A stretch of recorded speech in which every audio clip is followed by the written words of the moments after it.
Interland keuze gemaakt om voor Indonesië uit te komen. En ja, het is voor mij een heel nieuw avontuur. En ja, ik kan niet wachten om aan de slag te gaan. Indonesia resmi mendapatkan amunisi baru untuk mengarungi kualifikasi Piala Dunia Round 4 yang akan berlangsung pada bulan Oktober di Arab Saudi melawan Arab Saudi dan juga Emiliano Yonatan. Pemain berdarah tepok ini resmi menjadi warga negara Indonesia setelah DPR menyetujui proses naturalisasinya. Jadi tidak lama lagi Emiliano Yonatan akan resmi membela Indonesia. Pemain 21 tahun ini sebelumnya bermain di Vitesse dan diboyong oleh FC Utrecht pada akhir tahun 2024. Jadi pengalamannya bermain di kompetisi tertinggi Liga Belanda belum terlalu banyak. Tapi FC Utrecht merekrut Emiliano Yonatan karena Emiliano Yonatan sebelumnya tampil cemerlang bersama Vitesse. Dan kini pemain keturunan Depok ini akan segera resmi menjadi warga negara Indonesia. Jadi Emiliano Yonatan bisa debut bersama timnas Indonesia di bulan September saat FIFA Matchday dan juga kualifikasi Piala Dunia Round 4 pada bulan Oktober.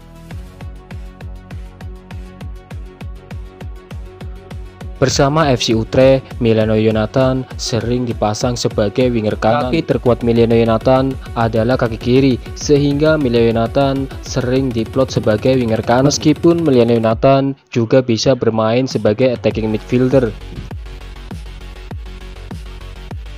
Emiliano Yonatan tipe penyerang yang memiliki kecepatan dan juga memiliki kemampuan dalam hal dribbling. Dan di setiap pertandingan Emiliano Yonatan sering melakukan cut inside, dan dengan kemampuan Emiliano Yonatan ini maka bek lawan akan sulit untuk menghentikannya. Maka dari itu ketika tim Emiliano menyerang maka Emiliano bisa dikawal dua bek lawan. Dengan begitu maka secara tidak langsung di pertahanan lawan akan menciptakan space yang cukup lebar, atau dengan kata lain kemampuan Emiliano ini bisa merenggang pertahanan lawan. Jadi kemampuan Emiliano ini sangat berarti sekali buat Indonesia yang akan mengarungi kualifikasi Piala Dunia Round 4. Dengan bertambahnya pemain keturunan Indonesia, maka Patrick Kluivert memiliki banyak opsi untuk meracik taktikal saat menghadapi Arab Saudi dan juga Irak di kualifikasi Piala Dunia Round 4.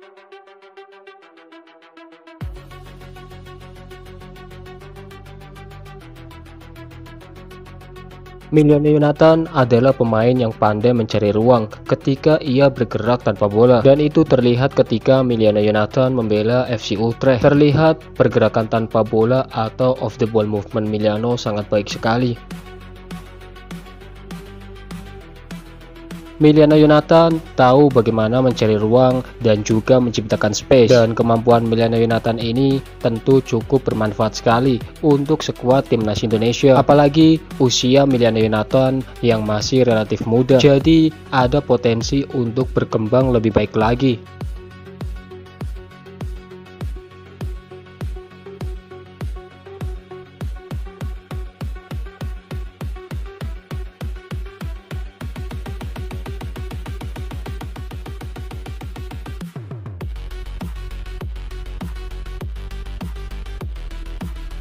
Emiliano Yonatan memiliki akurasi tendangan kaki kiri yang cukup baik. Bahkan ketika masih di Vitesse, 9 dari 11 gol Emiliano Yonatan dicetak menggunakan kaki kiri, atau bisa dikatakan 81% gol Emiliano Yonatan ketika masih di Vitesse dicetak menggunakan kaki kiri. Itu artinya tendangan kaki kiri Emiliano Yonatan akurasinya cukup tinggi, dan ini bisa menjadi senjata yang mematikan bagi Emiliano. Apalagi dia memiliki dribble yang cukup baik, dan Emiliano Yonatan ini tipenya seperti Arjen Robben, yang mana dia memiliki kecepatan dribble dan juga kaki terkuatnya adalah kaki kiri.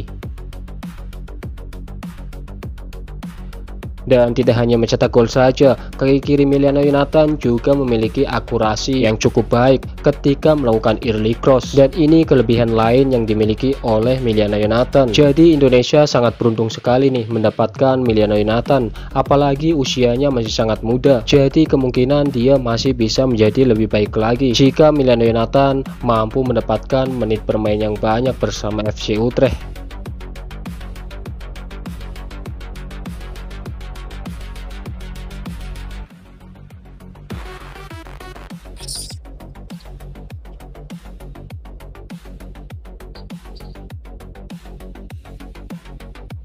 Dengan kemampuan Emiliano Yonatan ini yang menjadi pertanyaan sekarang, apakah Emiliano Yonatan cocok dengan taktikal Patrick Kluivert saat ini, yang mana permainan Indonesia bersama Patrick Kluivert lebih cenderung defensif ketika mendapatkan lawan yang cukup kuat. Contohnya ketika menghadapi Jepang, Indonesia saat itu bertahan cukup dalam. Bukan hanya ketika menghadapi Jepang saja, Indonesia juga bertahan cukup dalam ketika menghadapi Cina, walaupun tidak banyak bertahan seperti ketika menghadapi Jepang. Tapi bisa disimpulkan, Indonesia akan bertahan ketika mendapatkan lawan yang lebih kuat atau cukup kuat. Jadi dengan kemampuan Emiliano Yonatan yang memiliki kelebihan dalam hal dribbling, off the ball movement, dan juga akurasi tembakan kaki kirinya yang cukup mengesankan, rasanya Emiliano Yonatan tidak cocok dengan taktikal Indonesia saat ini, yang mana permainan Indonesia akan cenderung defensif ketika mendapatkan lawan yang cukup kuat. Emiliano Yonatan akan cocok jika Indonesia menerapkan permainan menyerang dan penguasaan bola.